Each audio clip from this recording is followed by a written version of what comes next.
શ્યામ sir, stock specific આપની recommendation જાણી લઈએ.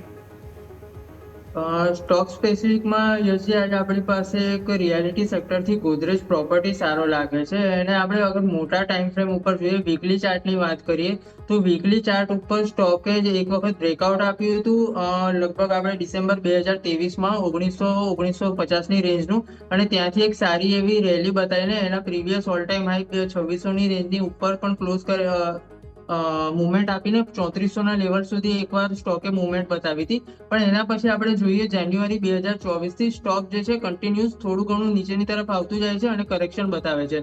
પણ આપણે અગર ચાર્ટ ઉપર વોચ કરીશું તો ફેબ્રુઆરી 2025 પછી સ્ટોકે ચાર્ટ ઉપર 200 EMA ની આસપાસ આવીને ત્યાં સ્ટેબલ થવાનો ટ્રાય કર્યો છે. ત્યાં મલ્ટિપલ ટાઈમ અગર 1900 થી 1950 વાળી રેન્જમાં સ્ટોકે સપોર્ટ લીધો છે, વીકલી સપોર્ટ લીધો છે, અને લગભગ આપણે જોઈએ તો 10 થી 15 વખત ત્યાં સપોર્ટ લીધો છે. વીક એની નીચે ત્યાં ક્લોઝ નથી કરતું અને વારે ઘડી સ્ટોક ત્યાં બાઉન્સ બેક થવાનો ટ્રાય કરે છે. એટલે આપણે એક ટેકનિકલ રીતે જોઈએ ને તો એક સારો એવો બેઝ બોટમ બનાવ્યો છે, ત્યાં એક સારું એવું સ્ટ્રક્ચર ડેવલપ થયું છે.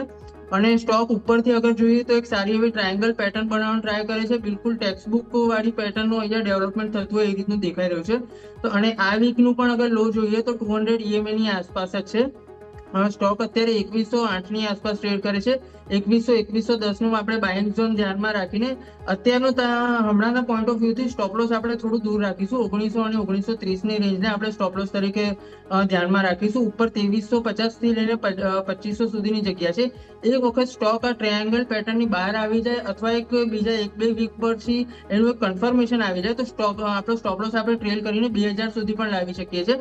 જે પણ હશે આપણે કન્ટિન્યુએશનમાં અપડેટ કરતા રહીશું. હમણાં કોઈને એન્ટ્રી કરવી હોય તો 2100ની આસપાસ એન્ટ્રી, 1930નો સ્ટોપ લોસ, 2350 અને 2500ના ટાર્ગેટ. તો ગોદરેજ પ્રોપર્ટીઝ પર નજર રાખો તમે. આમ પણ રિયલ એસ્ટેટ સ્ટોક્સમાં સારી એવી પિટાઈ થઈ ચૂકી છે, જેની રેગ્યુલરલી આપણે ચર્ચા પણ કરી છે. નજર રાખીશું.